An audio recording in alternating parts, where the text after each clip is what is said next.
2024च्या लोकसभा निवडणुकीतही तिकिटांसाठी आपण कोणाच्याही दारी गेलो नाही। पद येतात आणि जातात, मात्र आपल्या विचारधारेशी तडजोड करणार नसून शेवटच्या श्वासापर्यंत त्यासाठी लढत राहणार असल्याचं नवनीत राणा ठामपणे म्हणाल्या। तर आगामी लोकसभा निवडणुकीसाठी आपण पूर्णपणे तयारीत असून आतापासूनच मैदानात उतरल्याचंही त्यांनी जाहीर केलं। त्या अमरावती इथं बोलत होत्या। काही लोक असे असतात, आपल्या सगळ्यांच्या जीवनात आहे ना, आपला शुभ पाहून त्यांना चिंता होऊन जाते।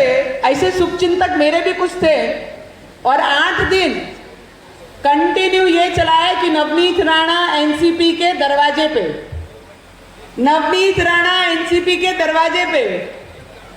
नवनीत राणा इतने कमजोर दिल की नहीं है कि किसी के दरवाजे पे जाके खड़े हो।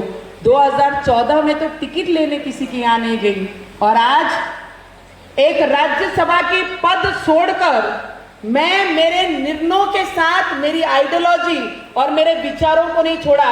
जेव्हा सगळ्यांनी म्हटलं की नवनीत राणा आता एनसीपी मध्ये जाईल, एनसीपीच्या माध्यमातून एनसीपी ची राज्यसभा मेंबर बनणार, तेव्हा लोकांना माझे शुभचिंतक जे होते, ज्यांना माझा शुभ पाहून चिंता व्हायला सुरू झाली होती, त्यांना माझं फक्त एवढंच बोलणं आहे की नवनीत राणा आपले विचारांना धोका देणारी नाही। जे विचारांवर आजपर्यंत जगली आहे ते झेंडा घेऊन येणारे मैदानामध्ये सुद्धा मी याच पद्धतीने उभी राहीन। म्हणतात ना की take your own decisions. Somebody has told की तुम्ही तुमचे निर्णय स्वतः घ्या।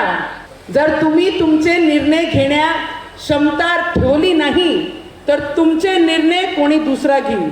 लढेंगे ना, फिर लड़ेंगे ना? लड़ना है कि नहीं लड़ना है? कितने लोगों को लगता है नवनीत राणा ने वापिस लड़ना चाहिए और दमदार एंट्री री एंट्री अपन करेंगे? उन्होंने हाथ ऊपर करके बताना मुझे। रवि जी, मैंने तो कमर कसी हुई है, मैंने तो ताकत से कमर कसी है। मैं इतनी मजबूत हूं